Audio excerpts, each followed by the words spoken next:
take care of me. Talk all day then at night falling deep. Stimulate me. I want you mental and physically.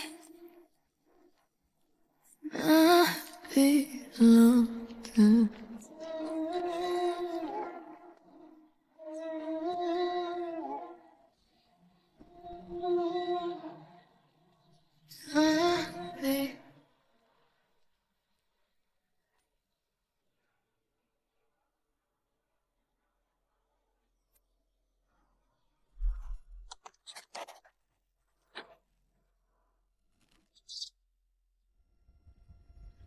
我叫林露西，盛恒律所合伙人。3年前弟弟去世，母亲患阿尔茨海默症，清醒时最大的心愿是看我有个家。为满足他的愿望，我注册了婚恋网站。今天是来和系统匹配的人结婚的，契约婚姻为期1年。抱歉啊，路上堵了。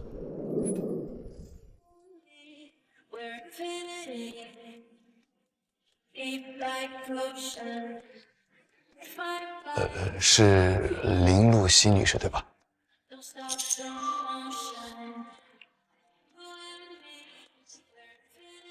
契约条款都看了没有？为期1年。看了，婚后各过各的，扮演恩爱，不得不要爱上我。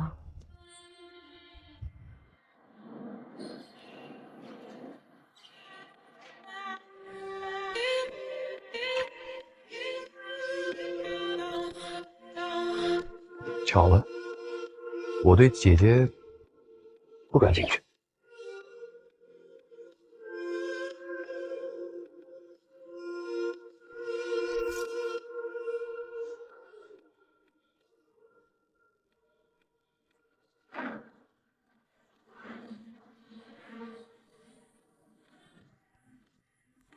姐姐，来玩的人是你。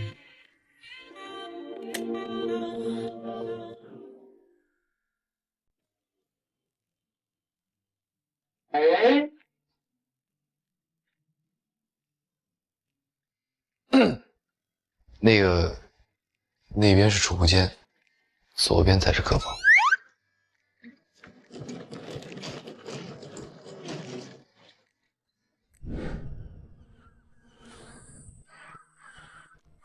补充协议有3：第一，不得爱上对方；第二，不干涉对方的私生活；第三，若违约，净身出户。你有双温柔的眼睛，映着我向往的风景，赐予给我一场梦境，说什么都不可信，雨滴仿佛是你的耳语，在窗外我加一条，若甲方爱上乙方，则合约作废。行。如果你是那遥不可及路过的流星，考考你啊，比如说这第18条，扮演恩爱夫妻的界限是什么？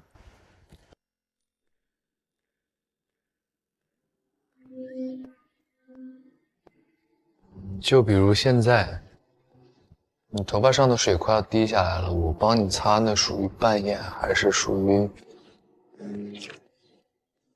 我自己来，你越界了。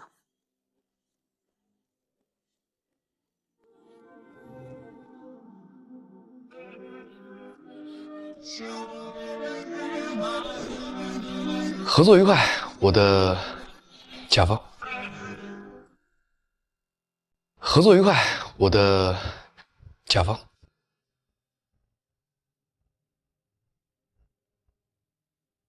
第1460天，姐姐。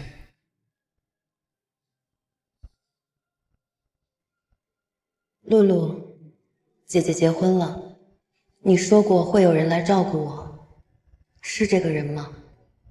林露西，你疯了！跟 App 上匹配到的男人闪婚。江淮，自由摄影师，25岁，无犯罪记录，无经济纠纷，有问题吗？他3年前就在你的律所楼下当保安，3个月后离职。然后你妈住过的疗养院，他当过半年义工。再然后你常去的便利店，他当过夜班店员。林露西，这是跟踪。这些照片你哪来的？我找人查的。那又怎样？我说过，各过各的。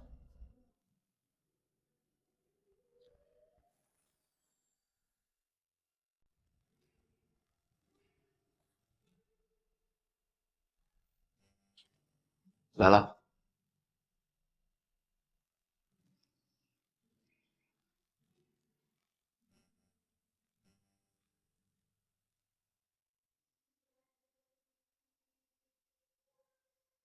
你查我了？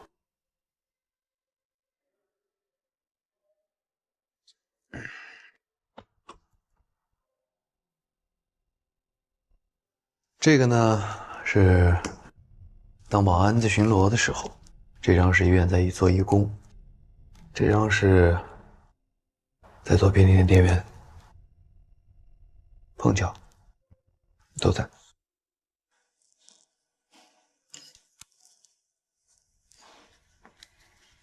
这碗馄饨谁教你包的？一个朋友，肿瘤科的，他说他姐姐胃不好，只能吃点热的，好消化。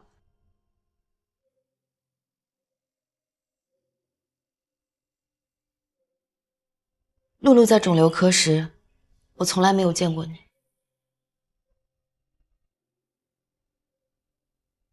可我见过你，你就在那个房间门口，打完了电话哭完了才进去。我不敢上去打扰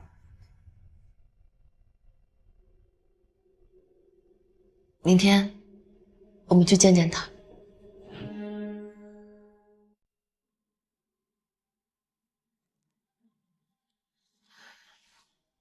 露露，姐姐来看你了。你说会有一个人替你来照顾我，是他吗？林露跟我说过最多的一句话就是，她姐姐的胃不好，她不总是好好吃饭，她让我好好照顾她。她姐姐还总是一个人在病房外面偷偷的哭，还以为她不知道。姐，如果安哥来找你了，你先别赶他走，他跟你一样，什么都自己扛。你让他给你包馄饨，他包的比我好。还有，你每次在走廊上哭完才进来，我都听到了，每次都听到了。露露，你托他照顾我，你让他替你来，是，你是把姐姐都安排好了，可是姐姐连你最后几天到底疼不疼都不敢问。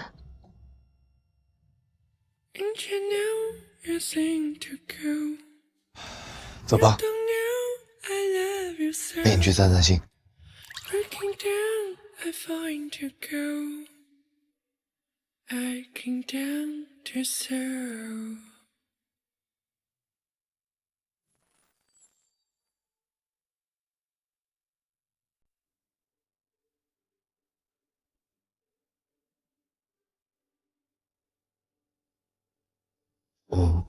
那个，要不你先随便逛逛，我去给你拿瓶水。嗯。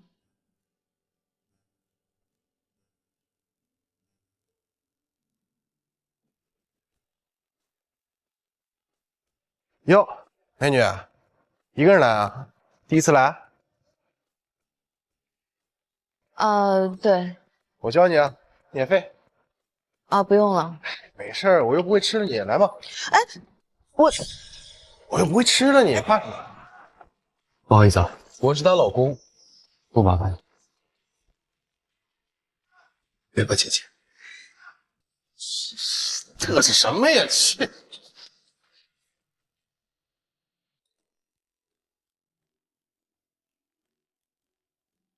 刚才那个胸大无脑的无名指上有戒指的痕迹，是有家室的人。我不是有意介入你的私生活。你的观察力不错，适合当证人。 Been around and brought you down, it's true.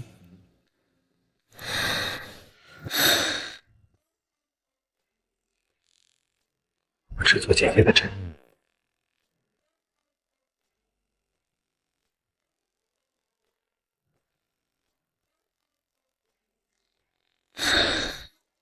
你在发抖？我只是在评估风险。什么风险？ I think too much, I'm out of touch. 你的右肩胛骨有旧伤，还有你的颈侧疤痕，好像是某种高坠后留下的。 If I said too much, I know you 所以姜老师， to lose. 现在谁更危险？ Give a fuck, actually, I do.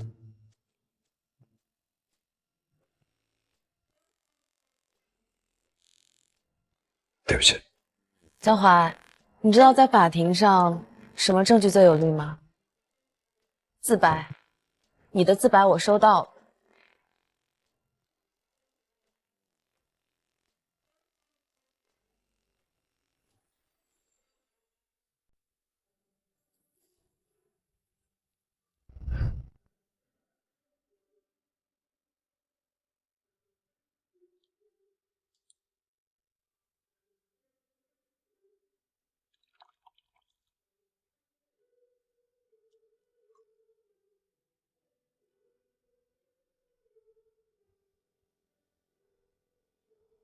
我16岁那年，就从这个高度，我跳了下去，差点死了。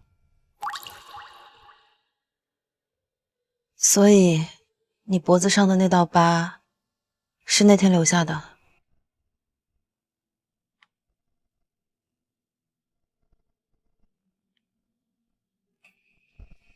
后来呢？江安，你哥哥从天台上把你拉回来之后，你跟我说你不知道为什么活，现在有答案了吗？你的问题不是抑郁，你的问题是你妈妈抛下你之后，你把自己封闭了起来，现在你又把你哥的意外去世归咎在自己身上，你再也没有让任何人靠近你，你需要一个人，一个走进你生活的人，你会遇到的。后来我去医院做了义工，认识了林露，她是我这辈子遇到过最好的朋友。她在临走前把她的姐姐托付给我照顾。我做这么多奇奇怪怪的事情，都是为了守护她，远远的看她一眼。再后来，她就注册了婚恋 app。所以，4个月前的那场雨夜，4个月前的那场雨夜，是我。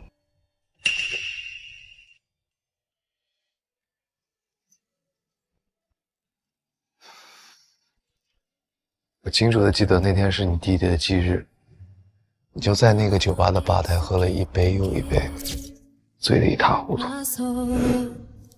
헤어날 수 없는데 멀어져가는 널 네가 붙잡을 수가 없어 어두워진 나의 기억에 내 환한 빛이 되어줘 점점 흐려지는 네 얼굴 나를 미치게 만들어 조금만 내 곁을 지켜주면 돼 따스한 목소리로 어두운 눈으로 다시 알아볼 수 있게 제발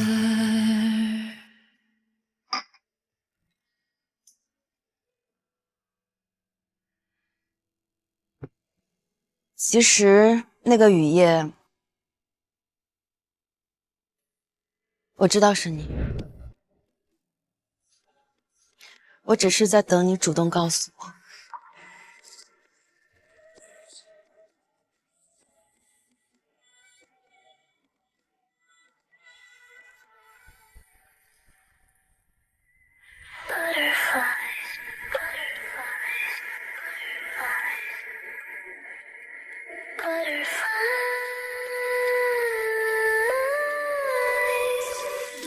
You give me butterflies at my ordinary. Keep me on a mile, calling in my mind. I can't hide.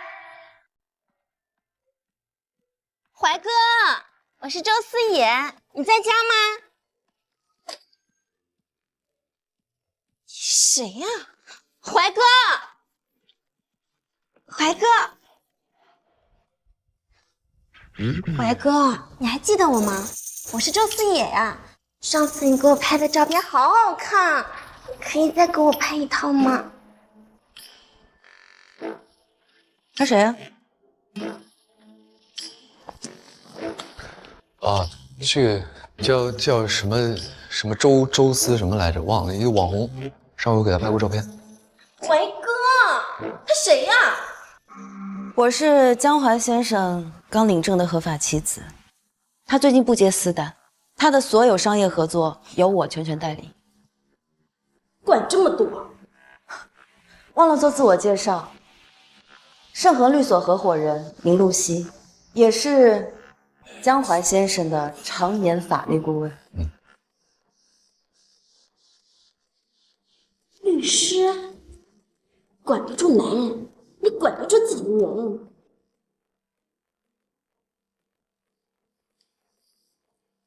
怀，告诉这位小姐，喜欢姐姐什么？怀，告诉这位小姐，喜欢姐姐什么？喜欢姐姐叫我弟弟的。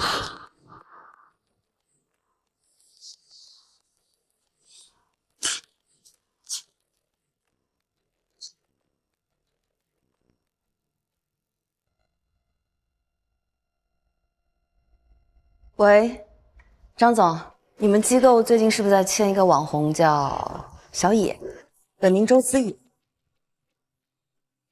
我只是想告诉你们，在签网红的时候要做一下背调，查一下别人的合作违约记录。哎，我这边有3个品牌方的资料可以给到你们。啊，没事儿，不用谢。这算是封杀？不是封杀，只是提醒合作方做背调而已，律师的本职工作。姐姐，你现在的样子比法庭上还可怕。你怕了？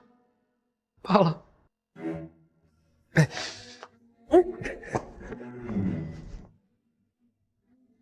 林大律师业务范围很广泛，什么时候签了我代理约？我怎么不知道？刚才口头协议也具有法律效应。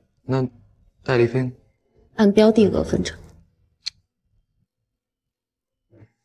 行吧，反正我有1年时间慢慢还呗。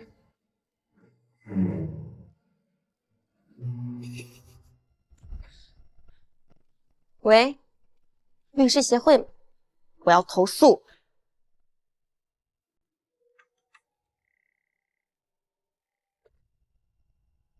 露西，投诉信到了律协，所里要开会。好。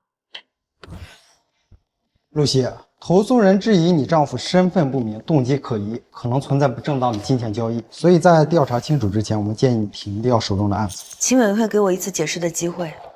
其实，露西，你还记得我吗？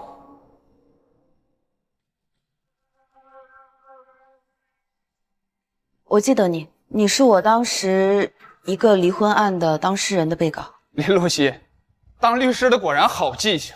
我今天就是来提醒你，1审马上就要终审，将会变得一无所有。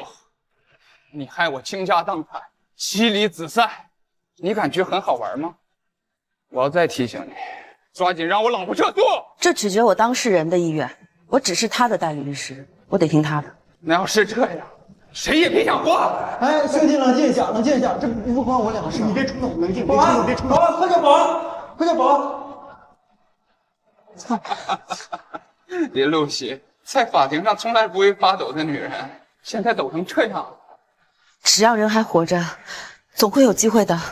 请你冷静。少废话！我现在什么都没有了，我现在还要活着有什么用？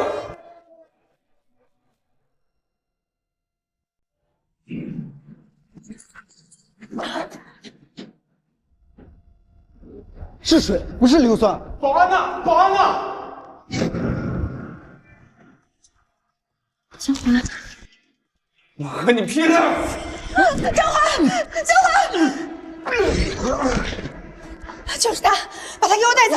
林露西，你给我等着！没事没事，你没事就好了。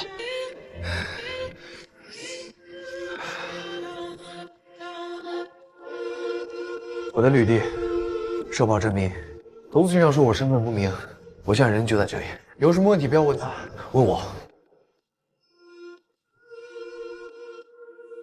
姐姐，我们走。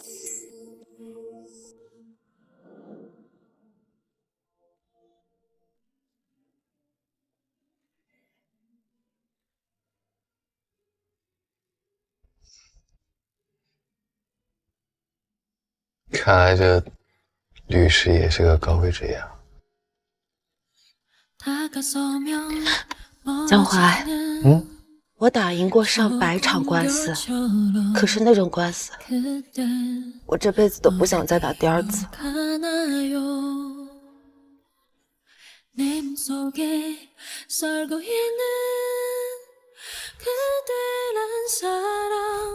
好了吧，走。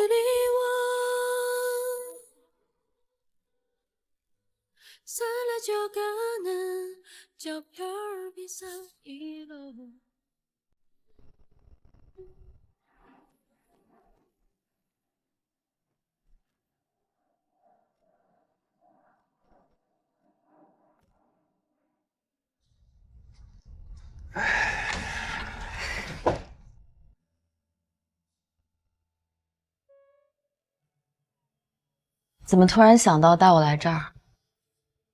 想来就来呗。你之前在这里上班，上了多久？1年02个月。夜班。那个时候你加班到凌晨的时候，你不是来这边买一杯冰美式，然后胃疼的时候就蹲在那儿。一人完成2个人的不同款游戏，为何你还不满意？冰箱里的东西早就过期，你知道吗？其实那天状态挺不好的，然后我就听到了你和那只小猫说我没有家了。你也没有，但天还没黑透。哎，你知道吗？其实在我差点跳楼那天，有个人也说过一样的话。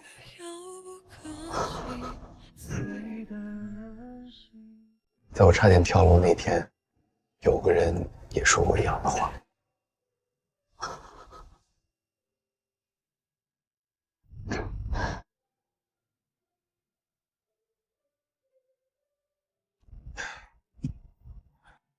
这是我的半条命，放你那儿，你帮我拿着。因为你就是我活下去的理由。曾以为世界只剩下一片荒芜，心碎的痕迹刻画在每个日暮。习惯了独自承受风雨的残酷，遗忘了笑容曾是我的救赎。黑暗中摸索找寻一丝。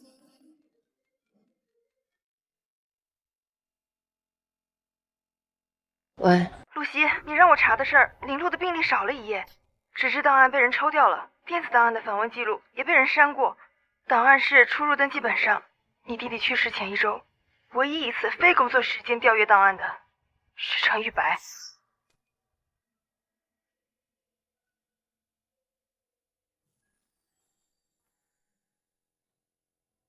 陈宇白的事，你知道吗？我知道。为什么不告诉我？你也没问我呀。你怕我调查完了就不需要你了？江淮，我问你个问题，你想清楚再回答我。你现在站在这里，是因为单纯的一个承诺，还是你想？一开始是因为承诺，现在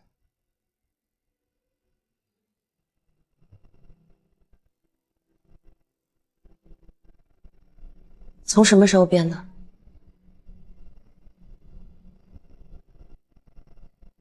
那个婚恋 app 算法是我算的，98%我写的。你写？我写的。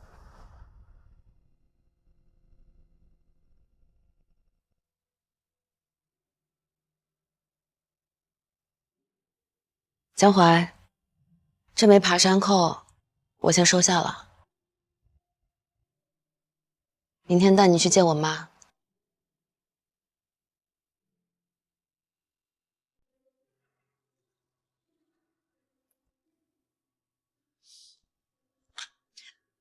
妈，这就是我跟你提过的江淮，我们结婚了。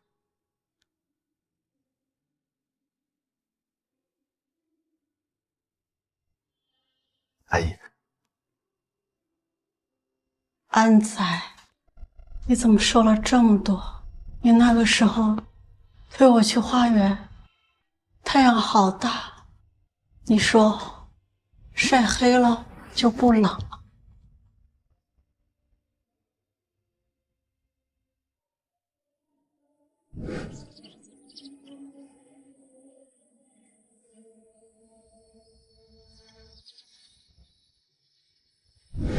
对，晒黑了就不冷了。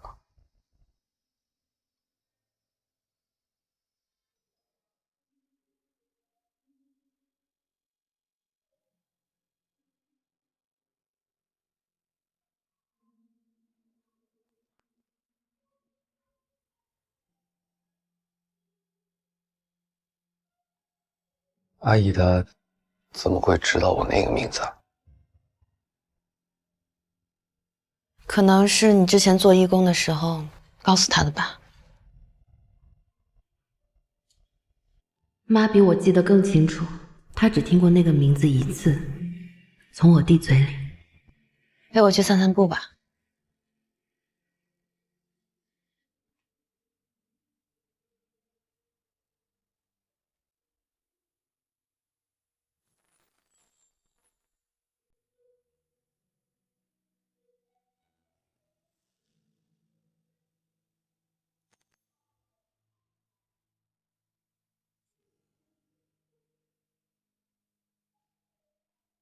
你怎么来了？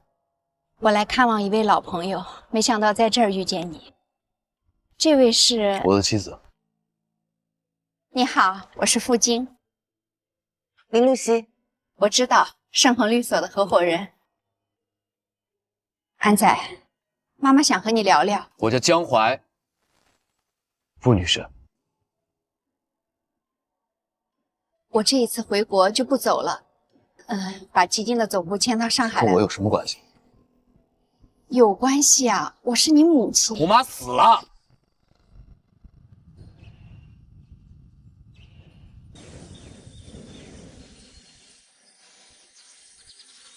过往是我的不对，妈妈现在想要弥补你。补不了，走了。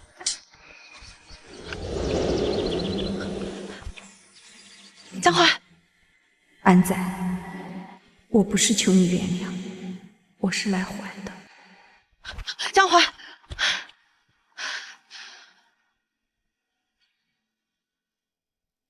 你知道他是谁的吧？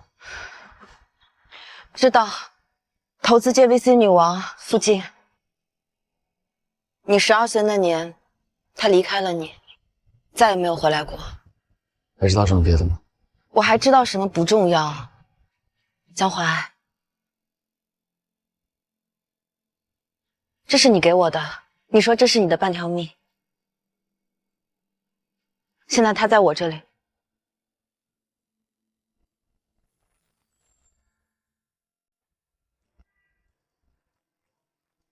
付金找到了所里，他想委托我们做他基金的常年法律顾问，2000万的年费。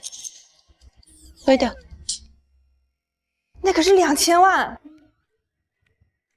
你很缺钱吗？我缺瓜，所以你能告诉我，你老公那位亲妈到底想干什么？他根本不缺律师，他只是想让江淮坐下来跟他聊聊天，而且他也不需要法律顾问。所以你的意思是？那就按次收费，聊一次记一次钱。露西，你真是个律师。走，开会去。如果采用方案 A 的话，我们就从小区的后门进去，你们觉得怎么样？这条路很宽，如果从后面进去的话，我们还是有风险。有道理。那如果是方案 B 呢？从小区的侧门过去是不是？跟踪骚扰的案子，你偷听？我刚来。从这儿进，信我，我是专业的。说来听听。我做过呀。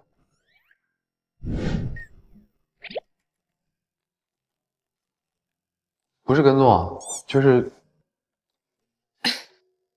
守护，反正是一个逻辑嘛。那 OK， 那这个案子就由你来当搜证顾问。江淮，你过去的那些年不用藏起来，我需要你。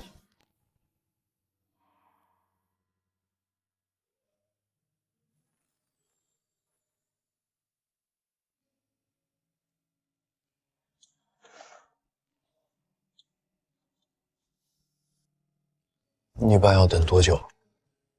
一般1-2个小时吧，甚至有时候一整晚。你一个人啊？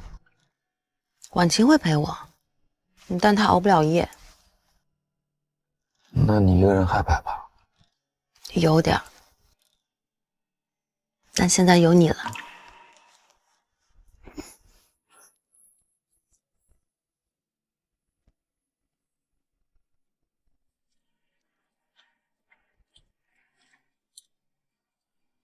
拍什么呢？拍你好看。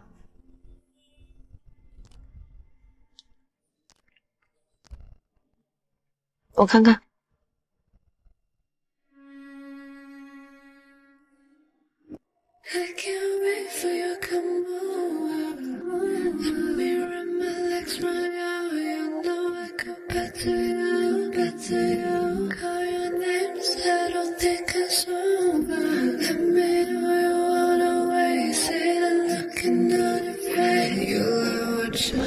来了，目标来了。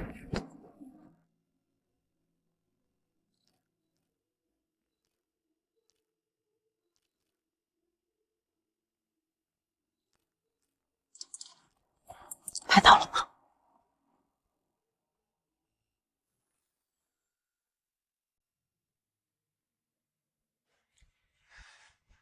这份够了吗？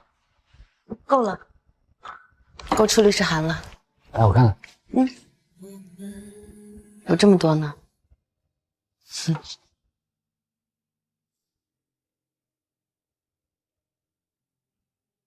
刚才你在车上说你现在不是一个人的时候，是因为我在吗？你想问什么？没什么。我就是想问一下，你有没有在等我？你今天怎么了？奇奇怪怪的。我害怕。害怕什么？啊，你是因为你要查弟弟的事情才让我靠近你。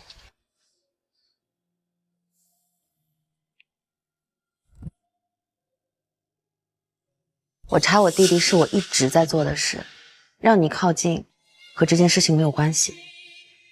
那你就是在等我。等了3年，等到民政局门口，我在想啊，这个人总算是来了。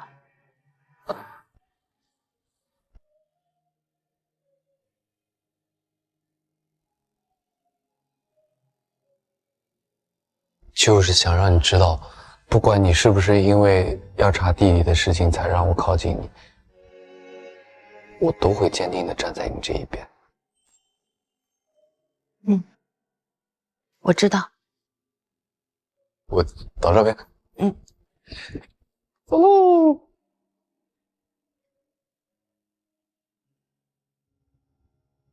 我加价3000万1年，条件是让江淮陪我吃1顿饭。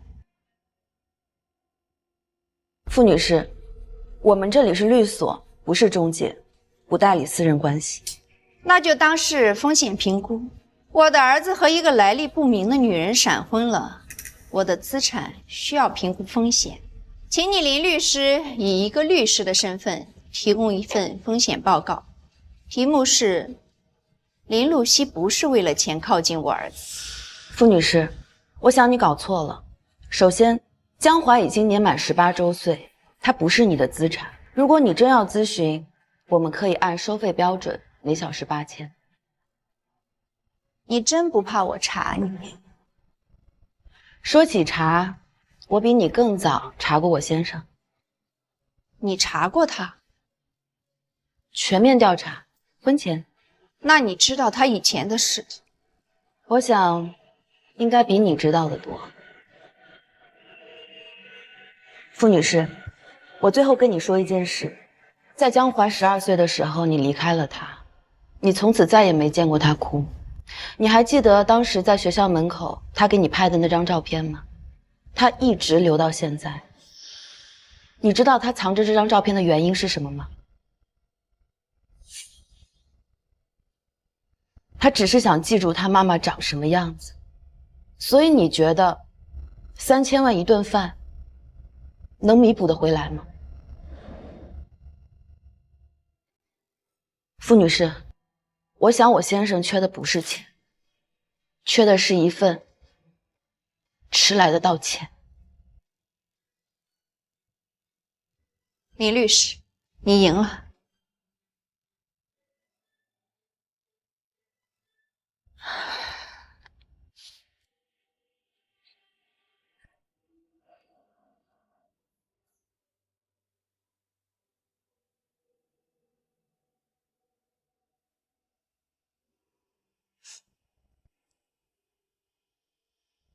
陈医生，我之前和你聊过的事，我儿子的心理状态，我想再约一次。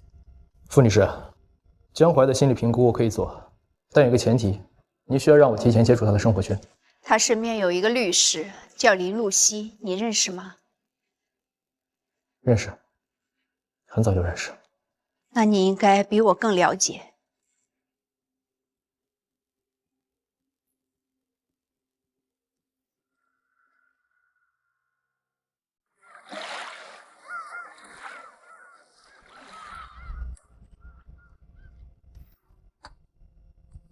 姐姐，干嘛呢？做饭呢。你还会做饭？刚学的，也不知道好不好吃。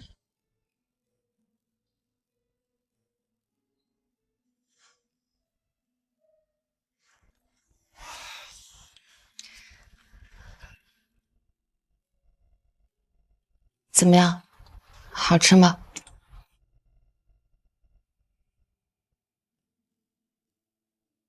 糖醋排骨，不放生姜，多放醋。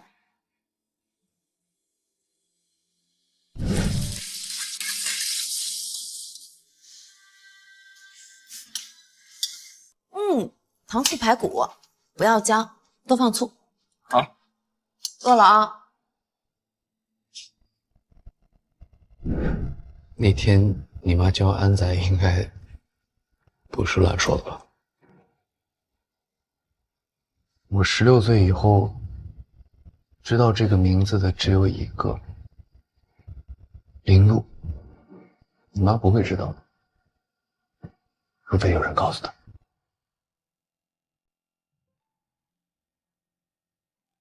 露露在走之前跟我说，有个人叫江安，会替她来照顾我。她让我等。她说这个人会来找我。等了很久吗？2年。2年之后，有个人在我的律所楼下当保安，工牌上写着江淮。后来我去调取了你入职时候的身份证复印件，上面的名字不是江安，是江淮。后来我才知道，在你16岁的时候，你把这个名字注销了。你知道我叫江安，但是没有来问我。对，你以前总问我有没有在等你，我有。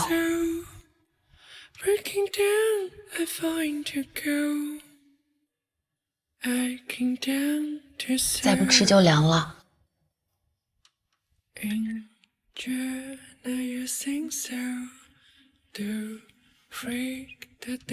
江安这个名字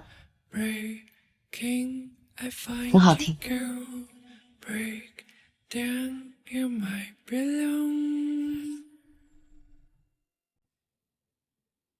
露西，好久不见。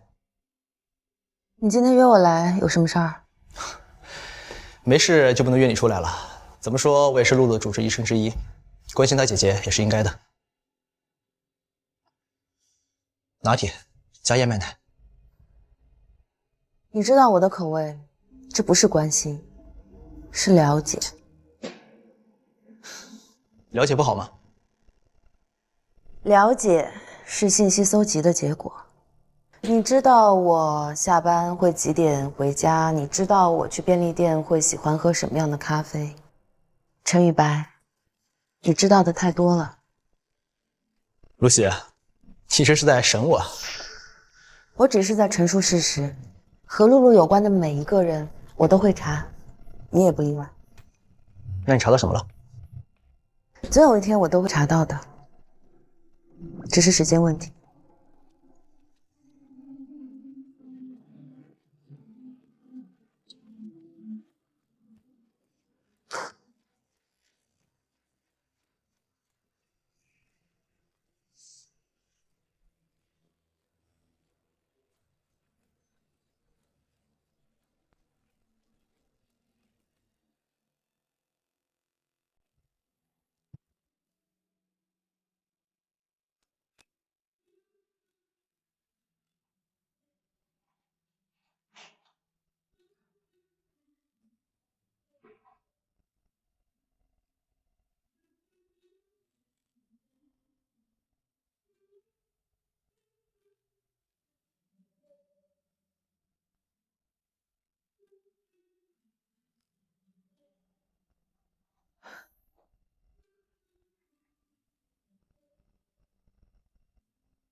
今天有个叫江淮的人来，他说他以前差点死了。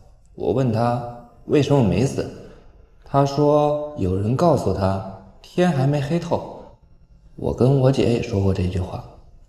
他问我姐叫什么，我没说，但我说她很厉害，是律师。他说那她一定很会杀人。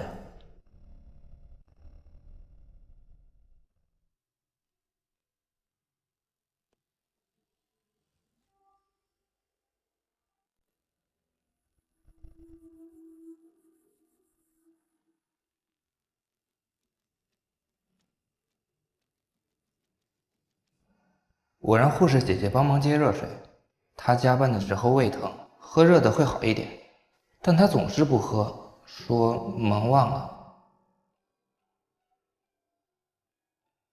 安哥说他胃不好，他也知道，他跟我一样，是个会盯着你喝水的人。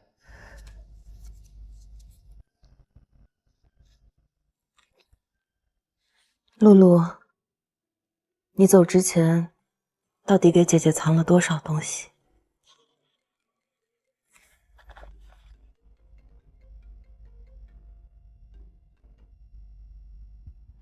喂，露西，你让我查的陈玉白，他名下有一笔转账记录，金额不小。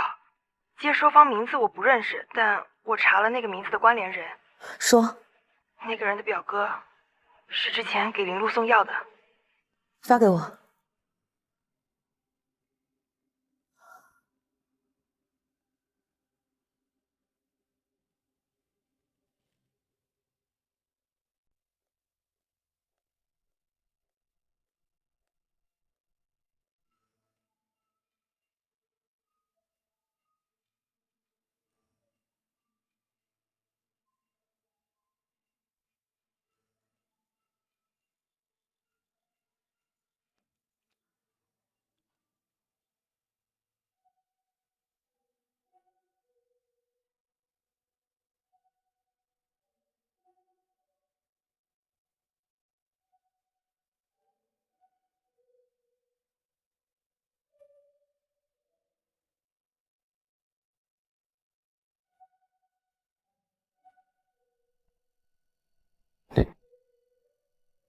你怎么来了？这是我弟弟的文具盒。安哥说这张拍的最好看。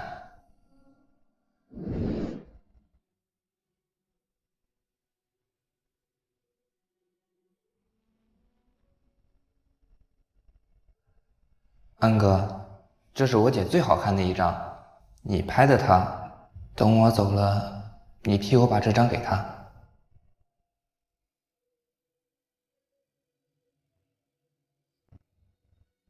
安哥说他胃疼还喝冰美式，我不在了，你管他。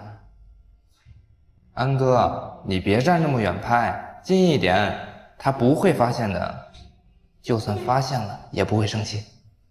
安哥，等我好了，你教我拍照，我给我姐拍。这些都是他写给我的，我每次去看他的时候，他就给我写一张。赞这么多，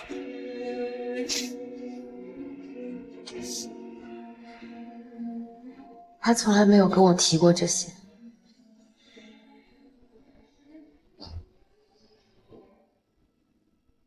他让你管我喝热的，你就在便利店守了1年。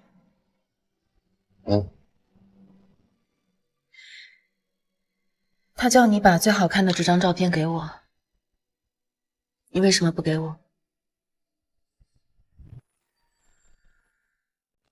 他叫你把最好看的这张照片给我，你为什么不给我？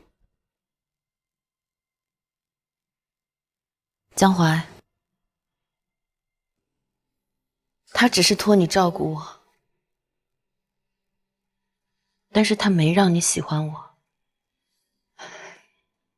这是你自己的选择。露露在走之前托我给你带句话，他说安哥和他一样，什么事都喜欢自己扛，他希望你别站那么远。他没和我说，但是他跟我说了。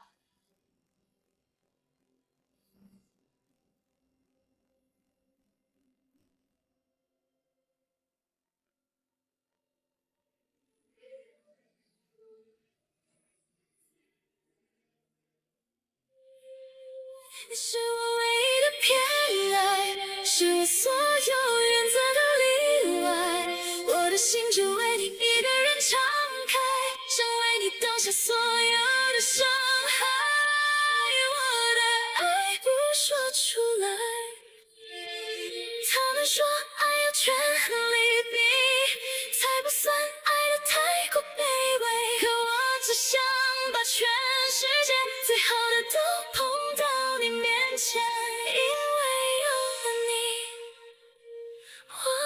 世界。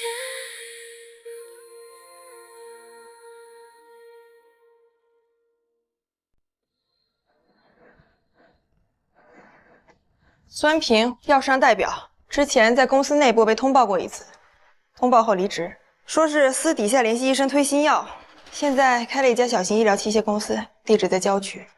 这个人我见过，在医院肿瘤科，他经常在走廊的尽头打电话。他跟谁接触过？不确定，但我记得他和陈宇白在走廊尽头聊过一次。那个时候，陈宇白是以心理医生的身份参与会诊。约他。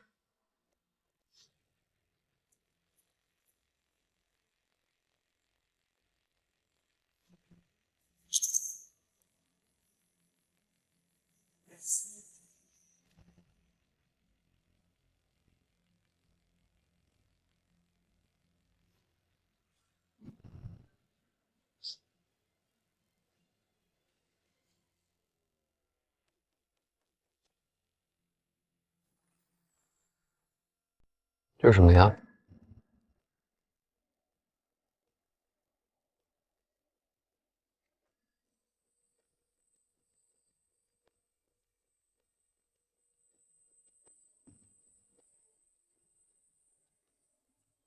我猜是陈宇白，他应该是知道你在查他，他想让你停手。明天我就去见孙平，在公司堵他。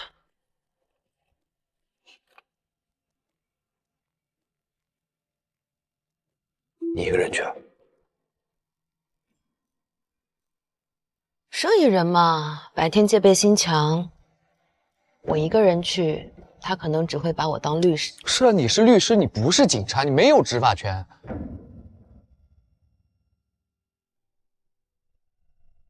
他要是对你动手怎么办呢？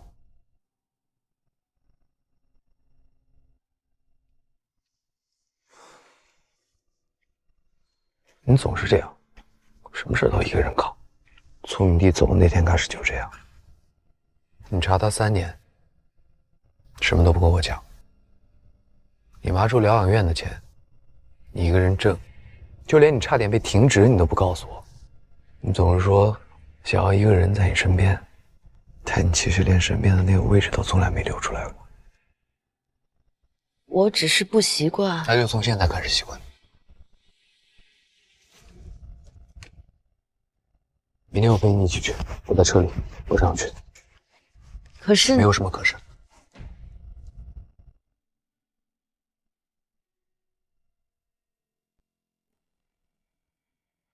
孙先生，我是一个朋友介绍来的。谁？陈医生，陈宇白。他有一批医疗器械需要采购证明材料，怕有些经济来往不合规。我不明白你说的意思。我和陈医生没有做过交易。我查到去年3月，你们俩之间有一笔巨额往来。他说是朋友间的借款，但是时间恰好和他在给一位病人换药的时间吻合。你放心，我不是来追责的，我是律师，我是来帮你们解决问题的。如果药监局来查，你们也说得清楚。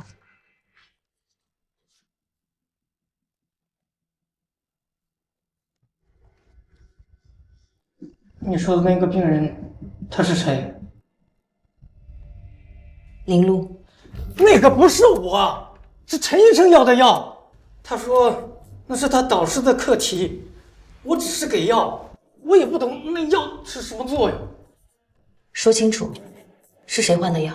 陈宇白，他自己把病人的辅助药停了，换了我给的新药。后来那批药批号也删了，也是他干的。有了吗？拿到了。换药、停药、删批号，他亲口说的。陈宇白，他自己把病人的辅助药停了，换了我给的新药。后来那批药批号也删了，也是他干的。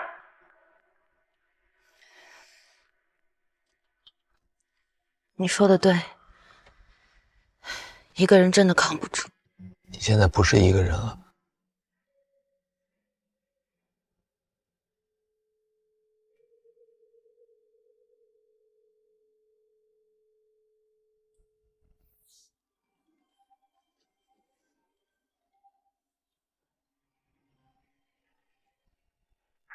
喂，露西，孙平刚才给我打电话了，他说今天有个律师去找他，问了一些关于药的问题，录音了对吧？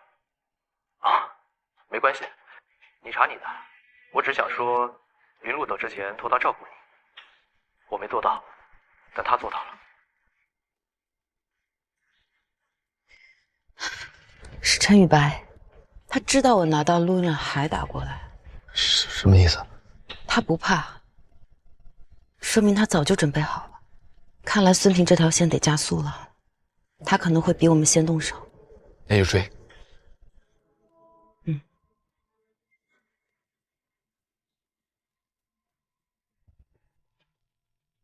林律师，你提交的录音证据、转账记录、病历残页、照片证据，委员会全部收到并核验。今天我们请你来做最后的陈述，你可以开始了。谢谢主席。在我做陈述之前，我想请大家先听一份录音。陈宇白他自己把病人的辅助药停了，换了我给的新药，后来那批药批号也被删了，你是他干的。录音里的人是孙平，药商代表，他供的药替换了我弟当时治疗时辅助抗排异的药，而换药的人正是陈宇白。他不是肿瘤科医生，他仅仅只是我弟的术后心理辅导，他没有处方权。这3张照片拍摄于我弟弟去世前1周，这一张是陈宇白亲手从孙平手里接过样品药箱，这一张是陈宇白正在翻阅病历档案，这一张是陈宇白在护士站修改病历编号。时间、地点、行为3点连成一线。这一份是我弟弟的换药病历记录单，电子档案被抽走，纸质档案被修改。我弟的换药日期是在2月16日，3天后，我弟弟发生排异现象，1周后去世。我查到的不仅是这些，我还查到在我们的故居，我发现了我弟的日记本，上面有1行字。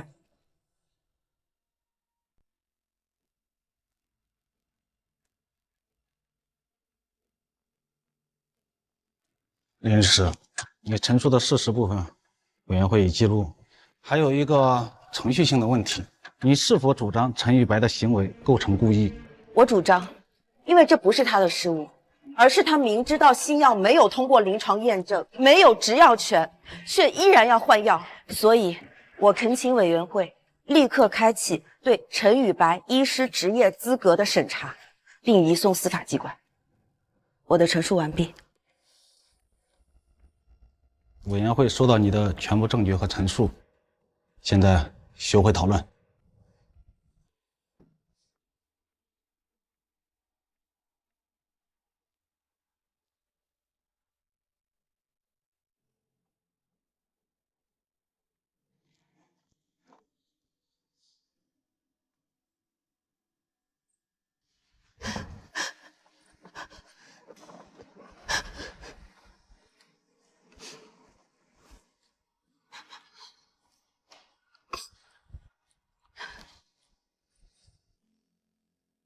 你也没吃晚饭，先喝点热水吧。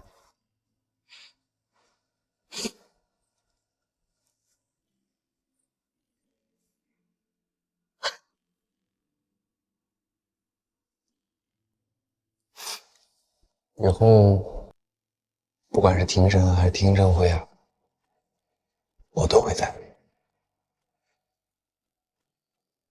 你再也不用一个人偷偷躲起来哭了。林律师，委员会已做出决定。林强，录音里面说的是你吧？你为什么要换药？你和孙平什么关系？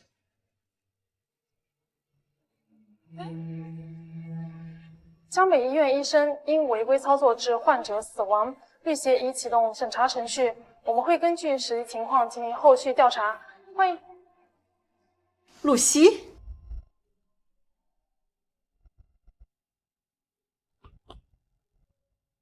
妈，你终于认出我了。废话，妈妈怎么能不认识自己女儿呢？你是安仔。是。露露说你会在天台等她，她让我告诉你，不用等了。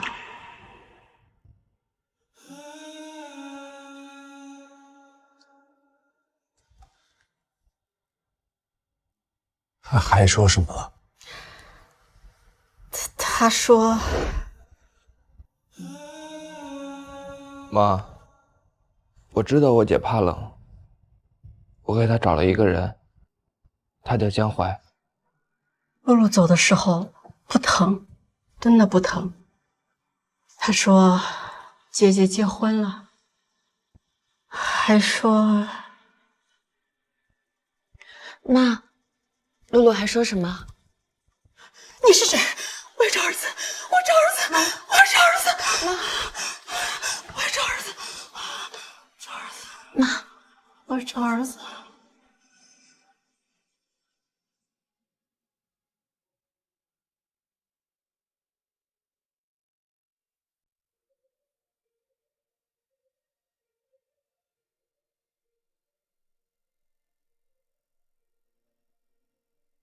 露露，那个人查出来了。你走的那天，姐姐没哭，今天也不会哭。我要你看着，姐姐会把所有害你的人全部都送进监狱。林露，答应你的事我做到了。露露，今天姐姐来呢，是要告诉你个答案，就是这个人，姐姐要了。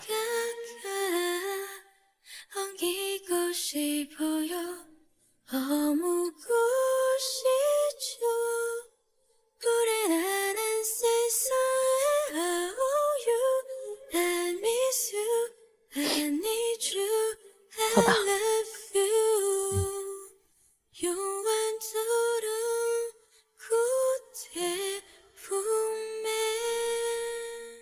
露露小时候啊，特别不爱拍照，每次我一举起相机，她就跑。有一次好不容易逮着她参加学校的竞跑赛，我就在终点等她。结果，她一看到我举着相机，第一个反应竟然是捂着脸，把我给笑死了。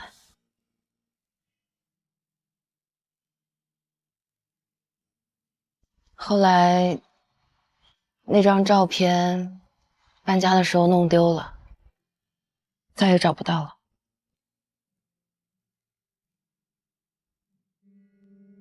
怎么了？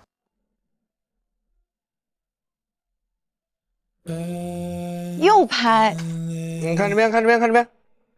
3、2、1。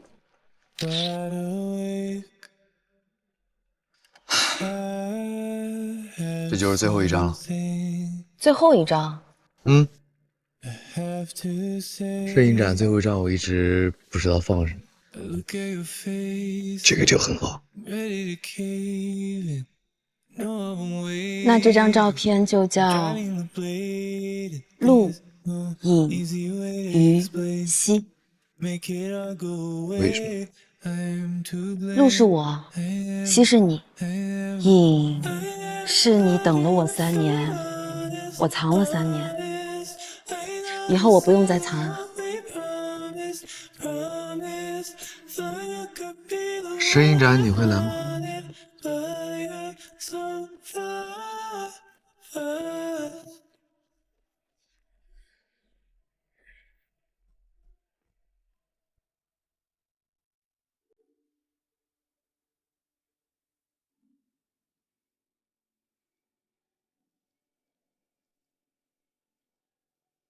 感谢各位光临我的摄影展。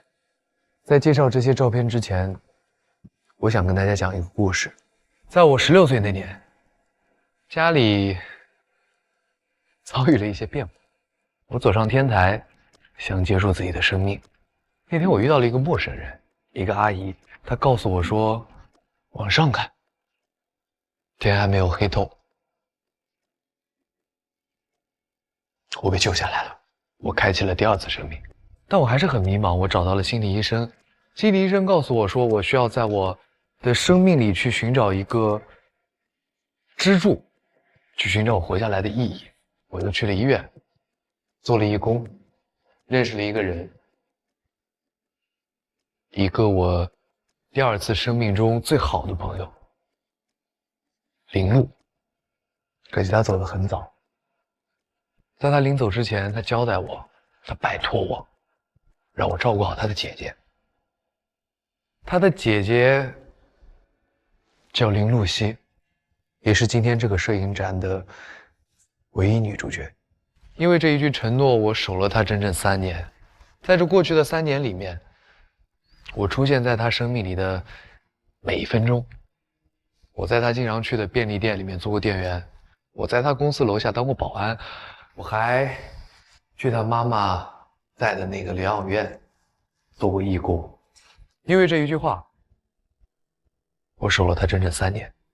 哎，江先生，我想请问一下，这些照片时间跨度3年，有的人可能会觉得像跟踪狂。是的，是。其实我很害怕，所以这些我都没有给他看过。其实我很害怕，所以这些我都没有给他看过。一开始我以为我拍这些照片只是因为那一句对他弟弟的承诺，后来我才发现，在这3年的时光里，他成为了我生命里的支柱。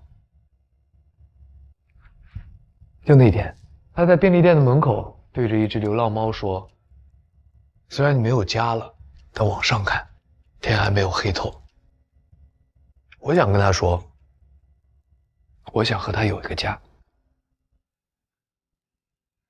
3年前我在楼下的时候，我没敢上去见你。今天所有人都在，我想问你，林大律师，这辈子不计违约，你签不签？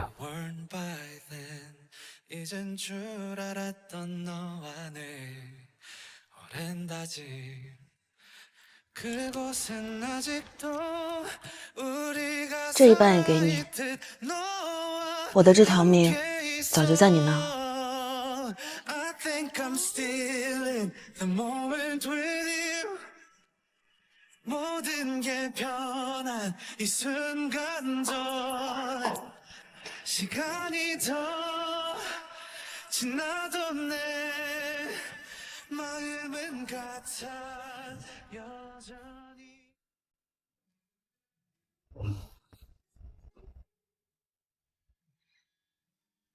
你今天在台上讲话的样子挺帅的。为什么？我说，你今天在台上讲话的样子挺帅的。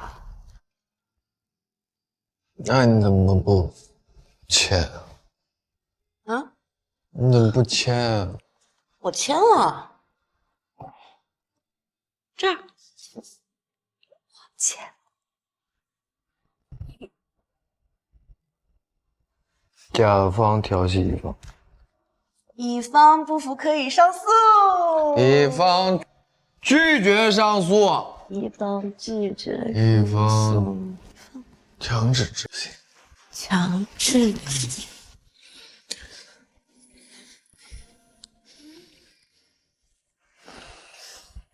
你什么时候学会的这招？那你觉得呀？甲方教的乙方。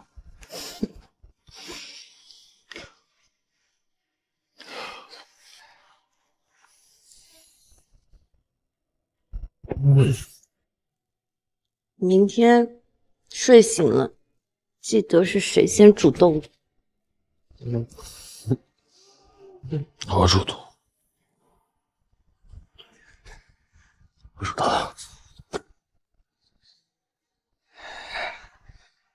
我主动。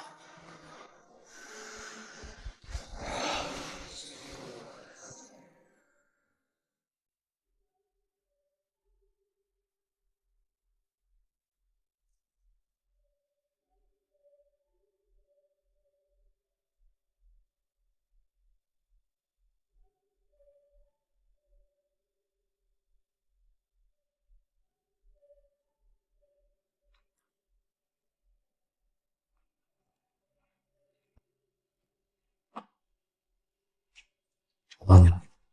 没有。几点醒的？有一会儿。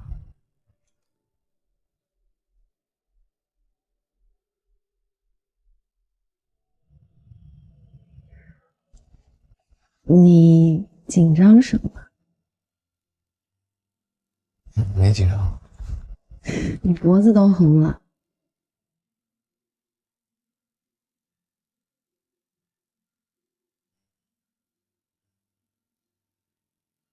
吃馄饨还是吃我？吃馄饨，因为我饿了。行啊，吃馄饨。嗯。待会儿讲啊。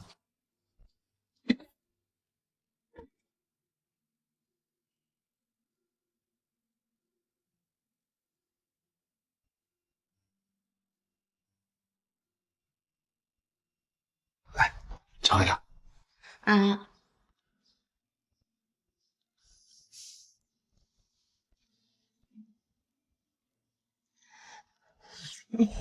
好烫。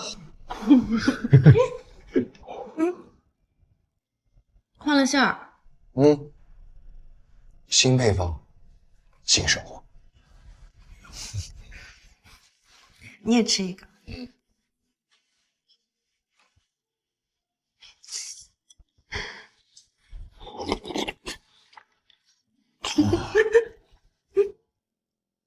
我感觉马蹄有点加多了，稍微有点减点。不换，这个配方锁死了。我再吃一个。好吃。以后的馄饨都你包。都我。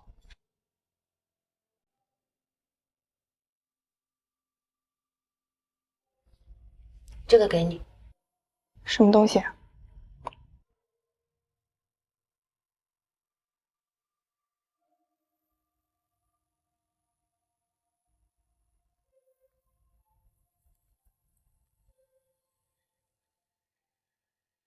露露去世前，托我把这个给你。他说，只要以后打雷的时候你就攥着它，就不会害怕了。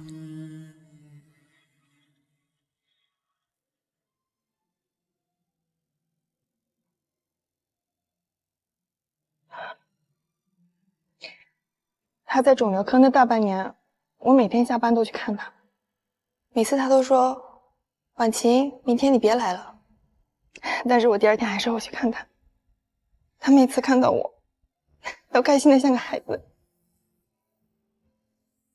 但是他从来没跟我说过他爱我，但是每次打雷，他都会给我发消息，就一个字：在。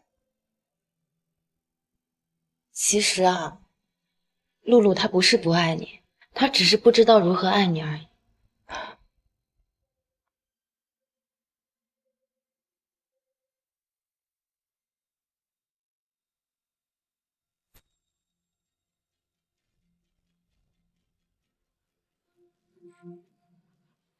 是谁？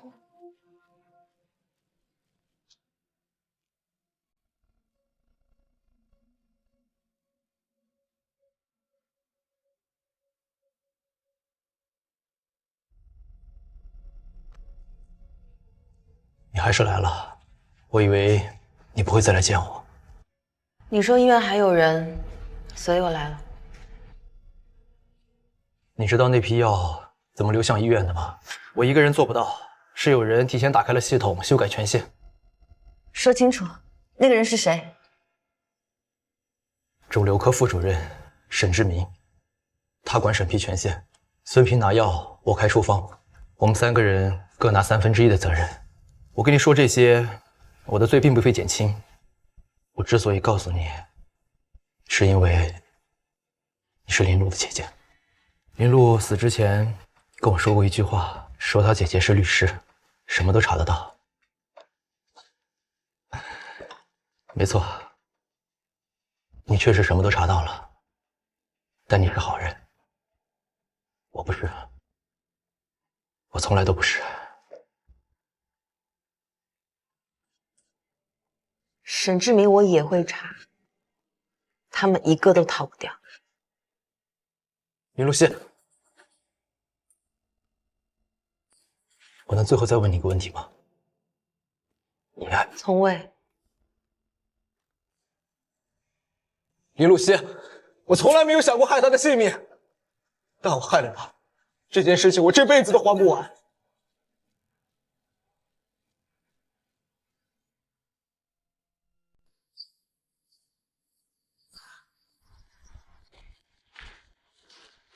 林律师，您这是？陈以白的事啊，我听说了，他推给我的，但换药的事是他自己做的。沈医生，3年前你撞翻过一个水杯，肿瘤科在护士站，你撞翻了一个老人的水杯，我捡的，你没有回头。我那时候穿着义工的马甲，推着轮椅。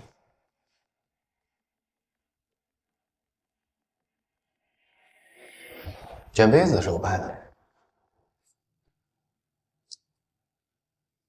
你看病历的时候，应该没想到有人正好在拍活动照片吧？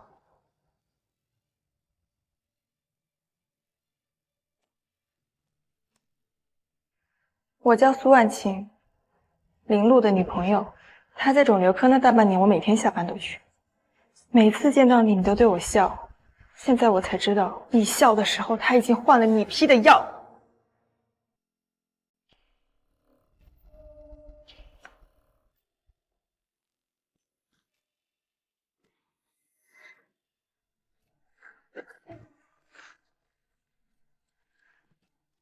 这个是你转给陈宇白的转账记录，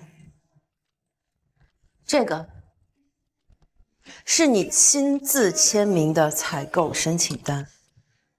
哦，还有这个。陈宇白他自己把病人的辅助药停了，换了我给的新药。肿瘤科副主任沈志明，他管审批权限。孙平拿药，我开处方。你在删病历之前查了3次病历，2月16、2月17、2月19，比陈宇白多了2次。不只是林璐一个，陈宇白给我介绍了3个课题，我每签一次就收一次。你说不确定其他的有没有问题，你在签字的时候想过那些病人是谁吗？没有，我只是看了数据。好，现在说，从林璐开始。我沈志明配合陈宇白对3名患者违规用药，签署虚假临批单，事后删除病历，其中1名因并发症去世，叫林璐。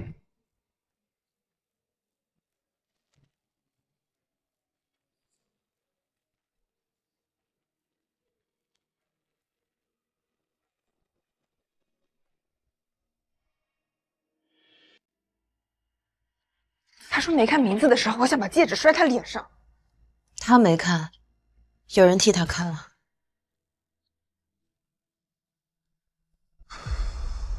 3年前我在这里做义工的时候，每次经过他办公室，他的门都关着，我一直以为他是在忙，现在看来，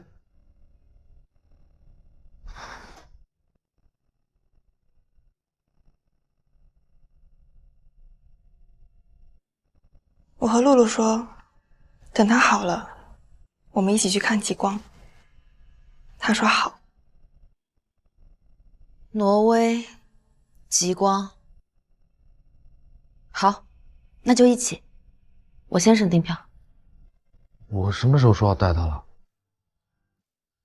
新规定，甲方有权带闺蜜一起旅行。临时加的。签都签了，怎么有意见啊？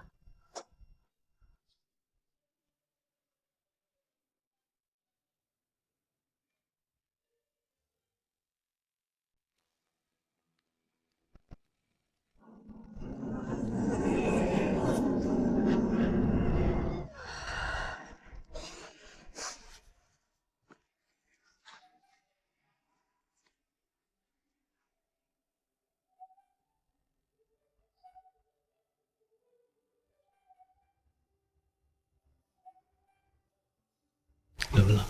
冷，但是不想进去。露露的手机屏保就是这个。露露，我们来完成你的心愿了。我们带着你的心愿来看极光啦。姐姐来了，江华也来了，还有婉晴也来了。露露，我来了。挪威，你看到了吗？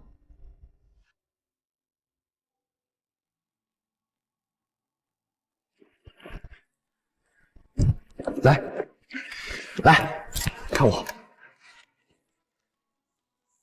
准备。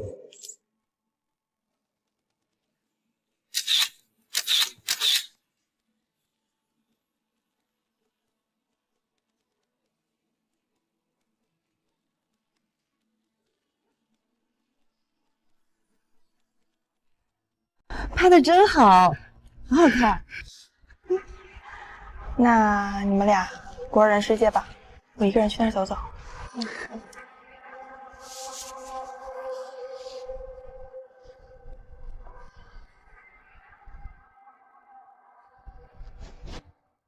在想什么呢？我在想林露，他明明跟我说过带你一起来挪威的，现在我不在这儿，他不在。他在。现在极光出现的时候，他也在。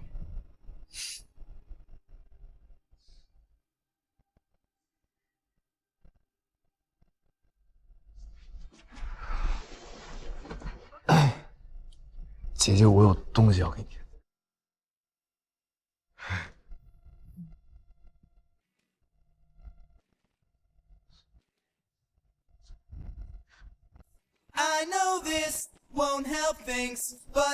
哦，其实我一早就准备好了。什么时候准备的？我来领证那天，但是我没敢拿出来，我怕你觉得咱俩7月结婚配不上你的戒指，我怕你觉得咱俩7月结婚配不上你这枚戒指。我每过一个坎的时候，我都想拿出来。走错心那天，暗房那天，还有摄影展那天，我都想拿出来。可是我没敢。3天前我在你楼下当保安，我第一次看你从那个大门走出来，那天风很大很大，衣服大衣没扣，我就想跑过去跟你说，待一会儿你别着凉了。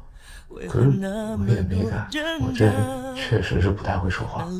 可是从那天晚上之后，我想说的每一句话都是你的名字，林露西，你愿意让我陪你度过每一个天亮吗？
上一次见面，你说江淮跟你结婚了，那这一次离婚？不是，来送东西。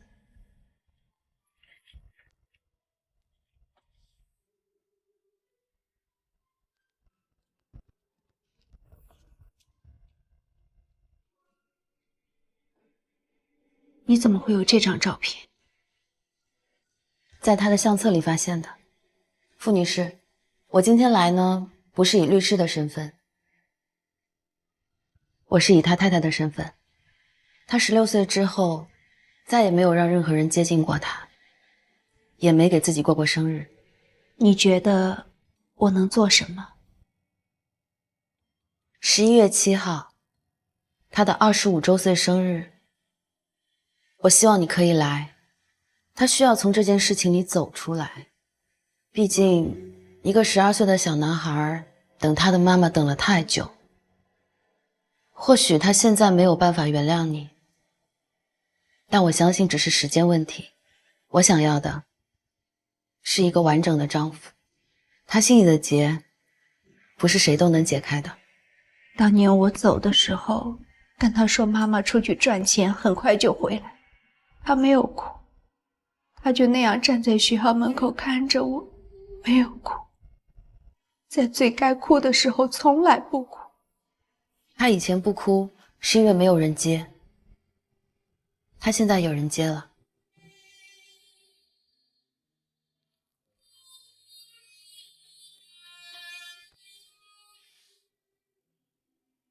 地址在这里。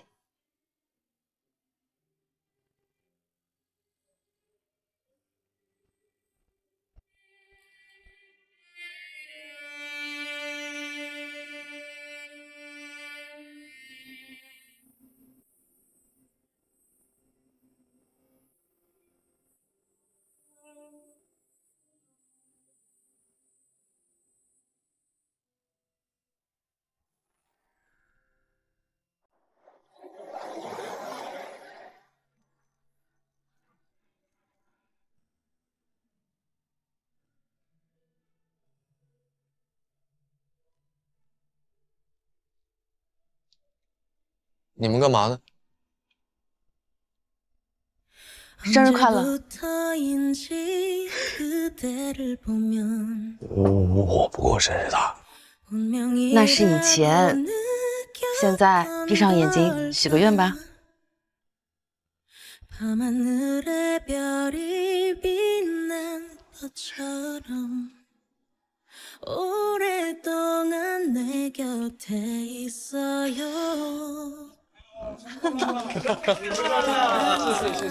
来，快吃大锅！安仔，来，生日快乐啊！这台相机是你爸的，你小时候特别喜欢玩，那个时候不会装胶卷，就听快门声。这13年，我每次搬家都会带着它。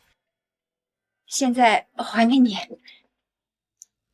这是我爸的，不是你的。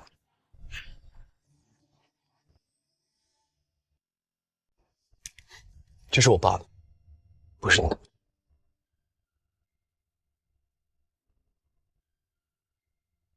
13年，你带他走了13年，现在他回来了，我的13年。我知道一台相机是远远不够的，妈妈也知道没有资格要求你原谅我。我来，我只是想告诉你，以后你每年的生日妈妈都会来，不管你叫不叫我。我只是想说，妈妈回来了。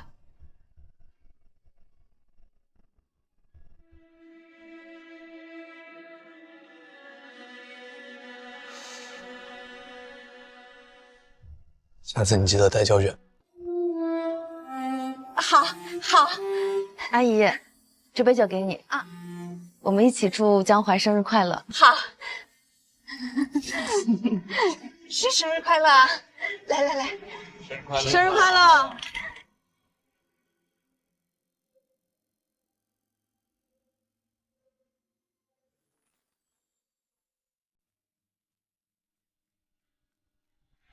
露西，你好了没？这套也太久了。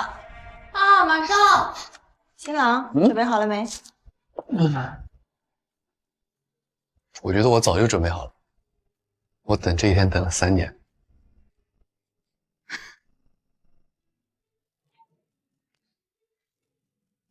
Oh baby, like I water in the loop.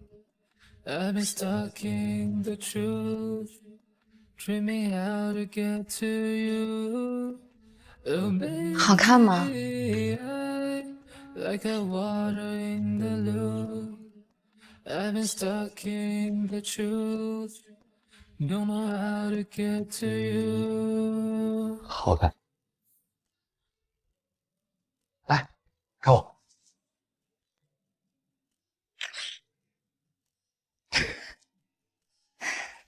以前我们就说过，谁先结婚，另一个当伴娘。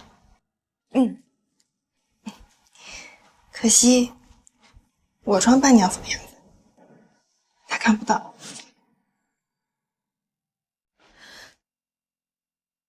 婉晴，他不在，我在。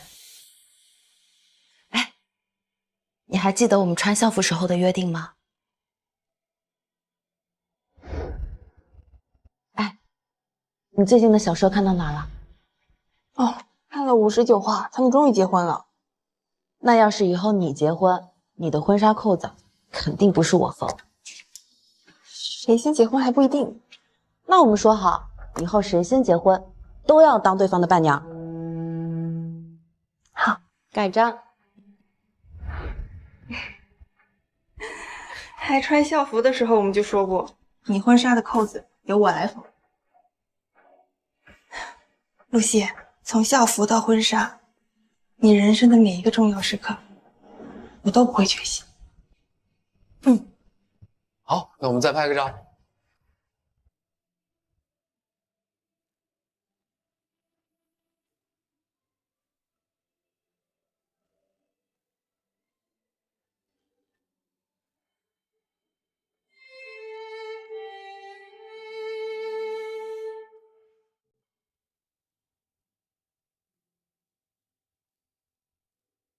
婉晴啊，我看看我的名字写对了吧？周从善，从善如流的从善，老周，行吧？姐，给我看看我的呗。怎么不是全名啊？因为你没告诉我你的全名啊。哎，婉静，给我看看。这写完。看看啊。字真好看，真好看。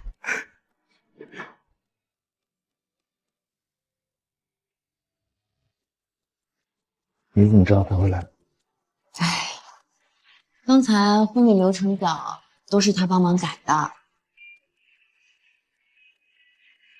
写完了，看你们这腻歪的样子，我简直像150瓦发光大牛马啊！哎呀，好了好了，我跟你一块写。那还差什么？哦，男方这边的已经写完了，女方这边你自己看看。好，一块写。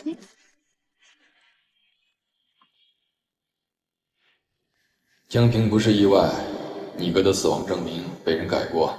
想知道真相，去查他最后出现的地方——林路病房门口。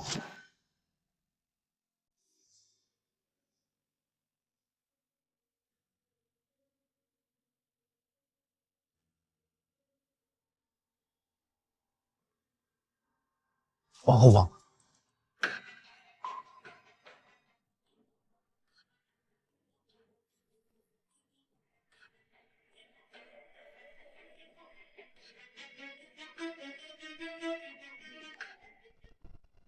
往后放。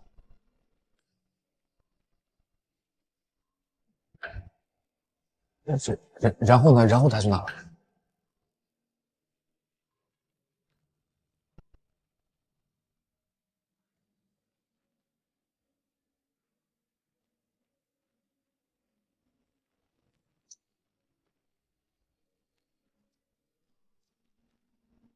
你回来啦。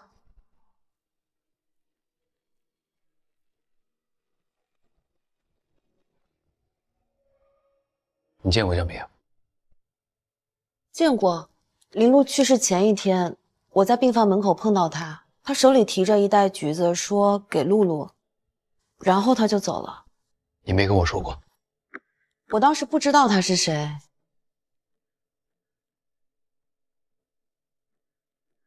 你查了3年，什么都能查得到。我是查过，可是医院的监控记录只保留30天，更何况我只见过他一面，不到2分钟。我哥生命里最后一句话是对你说的。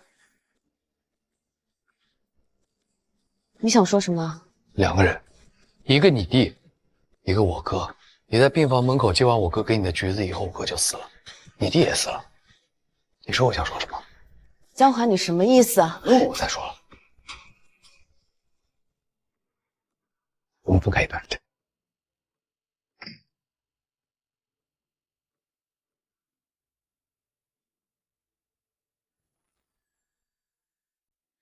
明明不甘心，明明还在等，却偏要假装早就不懂。明明奢望着，你也再次心动。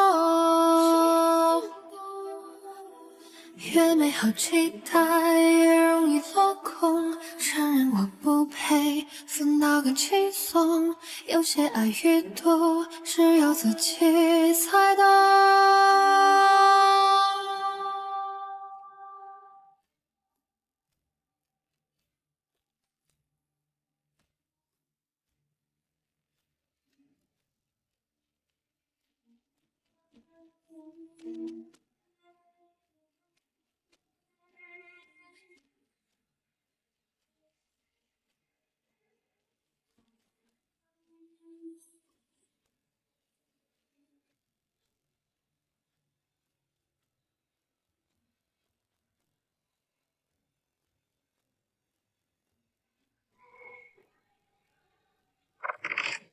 这个人帮我查一下。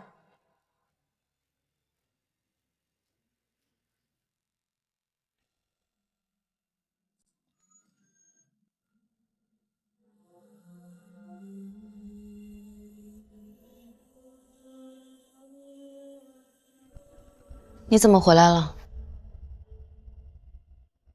这是我家。那我走。我哥死在了天台，不是狗。你怎么知道？你管我怎么知道的？行。现在你知道了会怎么样？我会。你只会站在天台上往下看，然后开始自责，为什么跳下去的是你哥，不是你？所以呢？你一个人查了5天，你来决定我什么能接受，我什么不能接受。你一个人把所有的事情都背负了，对吗？你收到短信之后，第一反应是你要分开一段时间，所以你搬了出去。那你呢？你一个人查了5天，你不吃不睡，你把我隔在外边，你让我觉得我什么没有都没有，你知道吗？江华，你听我说。我听你说什么？你连我哥跟你说的最后一句话，你到现在都不愿意告诉我。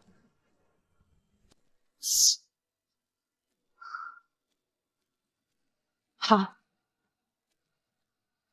你不是想知道真相吗？那我告诉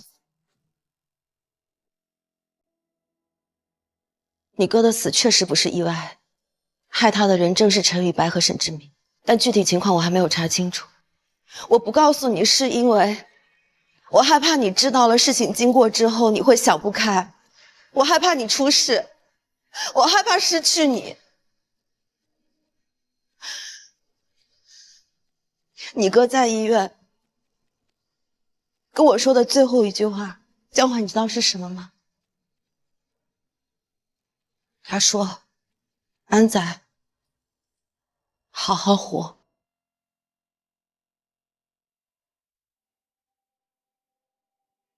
你还爱我吗？你还爱我吗？你动我会不争气，想回到你身旁。江淮，江淮，这不是你。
沈志明的通话记录调到了，在江平出事那天，他用办公室的座机给安全员和清洁工都打了电话，时间内完整。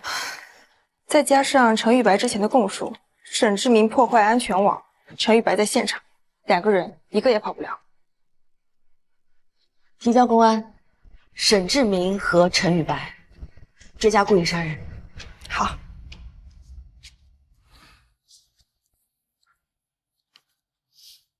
结束了。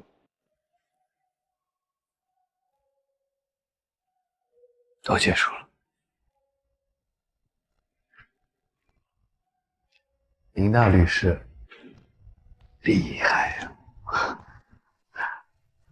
监控画面是你发给我的，天台的划痕是你先发现的，还有那个螺栓也是你先拍到的。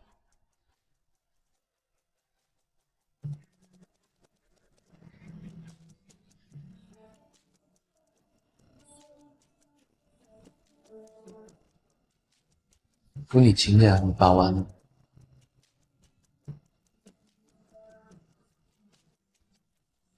发，今天就发。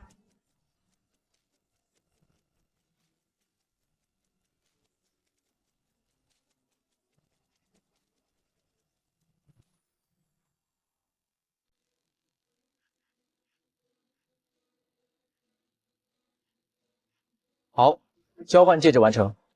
接下来最后一个环节，新郎新娘默契大考验。规则很简单，男左女右，我出题，新郎新娘举手，答错一题罚酒一杯哦。好，第一题，谁先动心？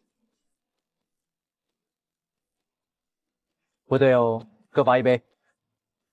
好，第二题，谁更爱谁？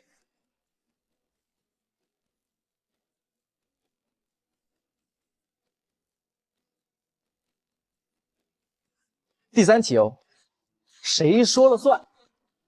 我说了算。哦，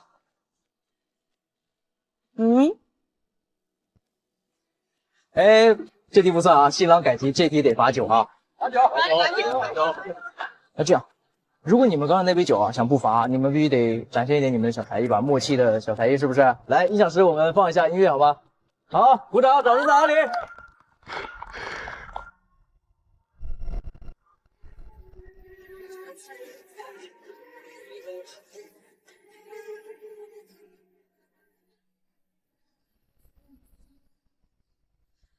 到了某个年纪，你就会知道，